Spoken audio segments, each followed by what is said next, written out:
नमस्कार मंडळी, श्री स्वामी समर्थ. स्वागत आहे तुमचं माझ्या यूट्यूब चॅनलवर.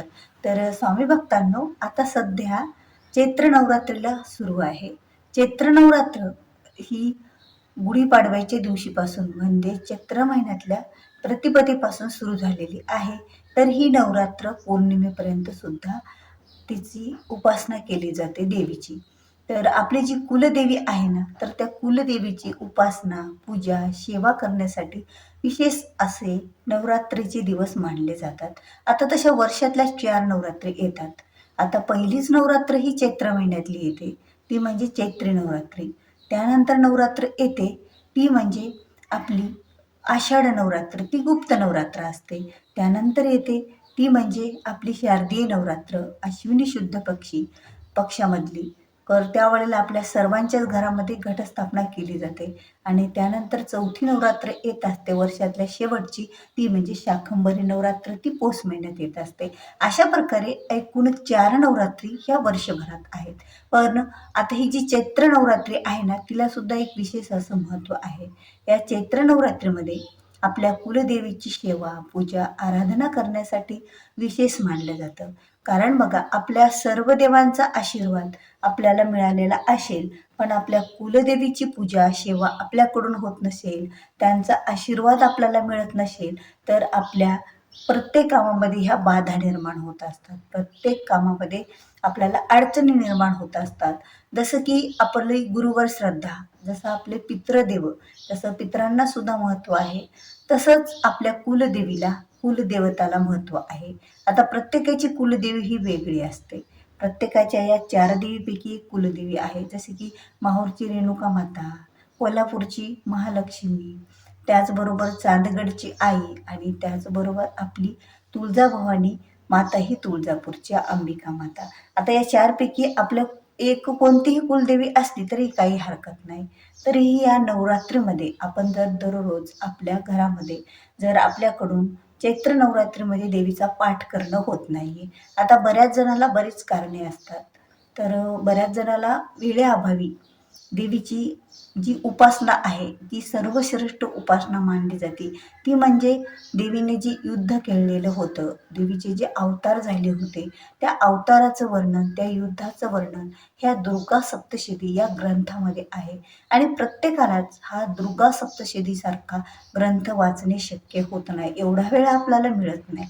जर आपल्याला या नवरात्रीमध्ये एका दिवस होईना हा जर वेळ मिळाला, तर आपण एकदा का होईना दुर्गा सप्तशती हा ग्रंथ वाचावा. आता ज्यांना शक्यच नाही की दुर्गा सप्तशतीसारखा हा ग्रंथ वाचण्याला कितीही इच्छा आहे, आता खूप इच्छा असते, आपण धार्मिक आहोत, आपल्याला कुलदेवीविषयी माहीत आहे, कुलदेवाविषयी माहीत आहे, सर्व गोष्टी आहेत, पण कधी कधी वेळेअभावी आपण त्या गोष्टी करू शकत नाही, सेवा करू शकत नाहीत. मग मनात कुठेतरी राहून जातं की खरंच माझ्याकडून कुलदेवीची काही सेवा होत नाही. नवरात्री एवढी मोठी सुरू आहे, मला सर्व काही माहीत आहे, सेवा कशा करायच्या, तरीही माझ्याकडून होत नाही. मग आपण ही एक 5च मिनिटाची तुम्ही सेवा करा, म्हणजे तुम्हाला एक सप्तशती हा ग्रंथ वाचण्याचं फळ मिळून जाईल. आणि कुठलीही सेवा नाही केली तरीही चालेल, पण तुम्ही ही सेवा करा, म्हणजे सप्तशती ग्रंथ वाचण्याचं जे पुण्य आहे ते पुण्य आपल्याला या सेवेतून मिळत असतं. आता ही सेवा कधी करायची आहे, या सेवेसाठी कुठला नियम आहे का, तर ही सुद्धा चर्चा तुम्हाला या व्हिडिओच्या माध्यमातून होणार आहे. त्यामुळे व्हिडिओ हा स्किप न करता तुम्ही शेवटपर्यंत बघा, म्हणजे तुम्हाला संपूर्ण सेवेविषयीची माहिती मिळून जाईल. आता ही जी नवरात्रीमध्ये सेवा करायची आहे, सहसा देवीची उपासना सेवा ही सकाळी स्नान झाल्याच्या नंतर आपण काही खाण्याच्या अगोदर केली जाते. म्हणजे आपण काही खाल्लं नाही, म्हणजे नाश्ता वगैरे काही केला नाही, त्या अगोदरच देवीच्या उपासना सेवा जर केल्या तर त्या रुजू होत असतात, देवीपर्यंत पोहोचत असतात. त्याचं फळसुद्धा आपल्याला जास्त पट्टीनं मिळत असतात.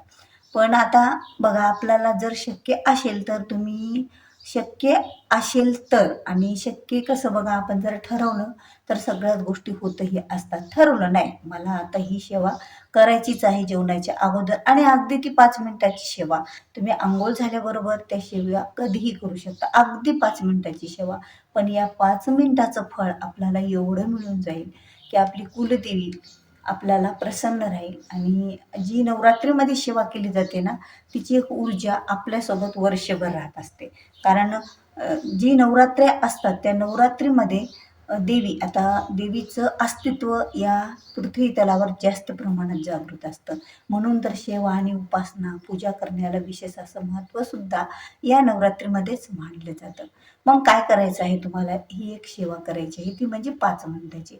आता त्या सेवेसाठी तुम्हाला एक, जर तुमच्याकडं नित्यसेवा, हे जर तुम्ही स्वामी समर्थ केंद्रातले सेवेकरी आहात आणि तुमच्याकडे जर नित्यसेवा ही पुस्तिका असेल असेल म्हणजे असेल तर, आता हे फ्रंट कॅमेरा आहे तुम्हाला उलट दिसत असेल, पण यामध्ये सिद्ध कुंजिका स्तोत्र आहे बघा. यामध्ये सिद्ध कुंजिका स्तोत्र आहे, अगदी 5 मिनिटाचं. त्या पहिल्या फ्रंटवर पानावर तुम्हाला पेजवर 4 ओळी दिसत आहेत आणि त्यानंतर फक्त हे एवढं सिद्ध कुंजिका स्तोत्र आहे.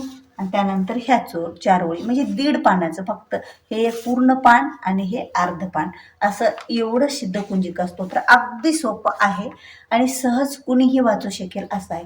मग घरातल्या कोणत्याही एका व्यक्तीनं जर आंघोळ करून हे सिद्ध कुंजिका स्तोत्र आपल्या घरामध्ये देवीच्या समोर, देवांच्या समोर एखादं आसन टाकून, एक अगरबत्ती लावून, एक दिवा लावून, जर शक्य असला तर तुम्ही तुपाचा दिवा पण लावून घ्या.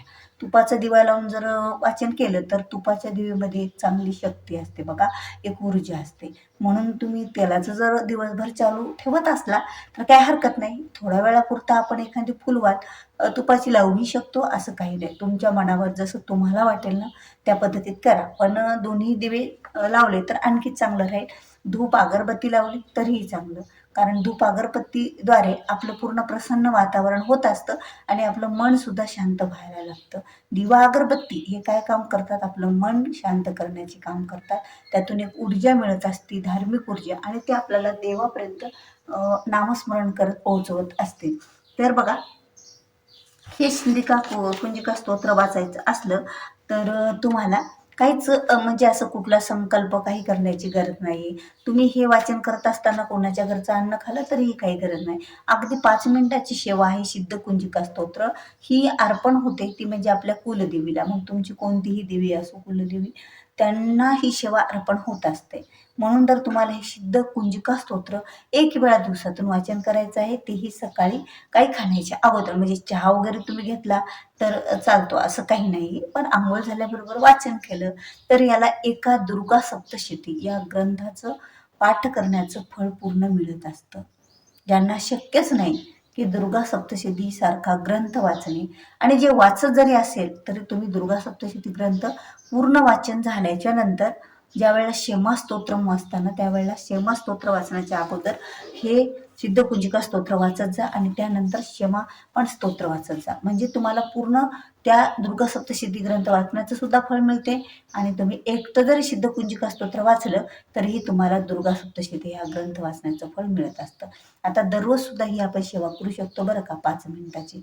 आणि पुन्हा तुम्ही ह्या नवरात्रीमध्ये दररोज एकटाच ही सेवा करायची, फक्त 5 मिनिटं वेळ द्या. कारण सध्या चैत्र नवरात्र सुरू आहे, तर देवीची ही 5 मिनिटाची उपासना आपल्याला देवीचे आशीर्वाद प्राप्त करून देईल. आणि एक दुर्गा सप्तशतीसारखा ग्रंथ वाचण्याचं पुण्यसुद्धा आपल्या पदरामध्ये पडेल. आणि ज्या वेळेला कुलदेवीचा आशीर्वाद आपल्या पाठीशी असतो ना, त्यावेळेला आपली सर्व कार्य सिद्ध होत असतात. आपल्याला सर्व गोष्टीमध्ये यश प्राप्ती होत असते आणि आपल्याला विजयाची दारे हे उघडली जातात. कधी कधी काय असतं की कोणते ग्रह न जाणो आपलं प्रारब्ध किती जड आहे आणि त्यानुसार काही गोष्टी आपल्याला मिळत नाहीत. पण जशी गुरुची सेवा करावी, स्वामी महाराजांची सेवा करावी, त्याचप्रमाणे जर आपण कुलदैवत आणि कुलदेवी ह्या दोघांचीही सेवा जर आपल्या घरात होत असेल, तुम्हाला नाही जमलं दररोज करायला, पण नवरात्रीमध्ये जर आपण ह्या सेवा केल्या ना तर याचं खरंच फळ आणि पुण्य आपल्याला खूप असं अगणित मिळत असतं. म्हणून ही संधी आपल्याला सोडायची नाही. आता नवरात्रीचे 3 दिवस तर संपलेलेच आहेत आपल्याकडचे. तर ही नवरात्र पौर्णिमेपर्यंत सुद्धा साजरी केली जाते. म्हणजे जी चैत्र पौर्णिमा येते ना त्यापर्यंत सुद्धा ही नवरात्र साजरी केली जाते. त्यामुळे आपण सिद्ध कुंजिका स्तोत्राचे पाठ आणखी आपले खूप काही होऊ शकतील. जर आपण प्रयत्न केला तर आणि एकदा का आवड निर्माण झाली ना, तर आपण ते दररोज सुद्धा 5 मिनिटाचा पाठ सहजच वाचू शकतो. कारण सिद्धकुंजिका स्तोत्र आहे ना, हे स्तोत्र अगदी 5 मिनिटाचं आहे, पण त्याचं फळ हे असं अगणित असं आहे. म्हणून महिलांनो किंवा घरातल्या कोणत्याही व्यक्तीनं तुम्ही ही संधी सोडू नका. याचं पूर्ण फळ हे तुम्हाला नक्कीच मिळाल्याशिवाय राहणार नाही. तर असो, तुम्हाला हा व्हिडिओ आवडला असेल तर व्हिडिओ लाईक करा, शेअर करा आणि तुम्ही मालनीज लाईफस्टाईल या माझ्या चॅनलवर नवीन आहात, अद्याप चॅनलला सबस्क्राईब केलं नसेल तर चॅनलला सबस्क्राईब करायला विसरू नका. कारण जेव्हा केव्हा मी अशी माहितीपूर्ण व्हिडिओ माझ्या चॅनलवर अपलोड करते ना, त्यावेळेस त्याचं नोटिफिकेशन हे तुम्हाला तुमच्या मोबाईलद्वारे अगोदर मिळेल आणि तुम्ही माझा एकही स्वामी शिवेबद्दलचा, वास्तू टिप्सबद्दलचा, सणवार बद्दलचा व्हिडिओ मिस करणार नाहीत. उपाय तोडक्याबद्दल सुद्धा माझ्या व्हिडिओच्या माध्यमातून माहितीही मिळत राहते. तर नक्कीच एकदा चॅनलला भेट द्या आणि तुम्ही माझे पूर्ण व्हिडिओसुद्धा पहा आणि आत्ता ही व्हिडिओ व्हिडिओ सुद्धा पूर्ण पहा, म्हणजे तुम्हाला संपूर्ण ही माहिती मिळेल. तर भेटूया पुन्हा अशाच एका नवीन आणि माहितीपूर्ण व्हिडिओ घेऊन. तोपर्यंत श्री स्वामी समर्थ.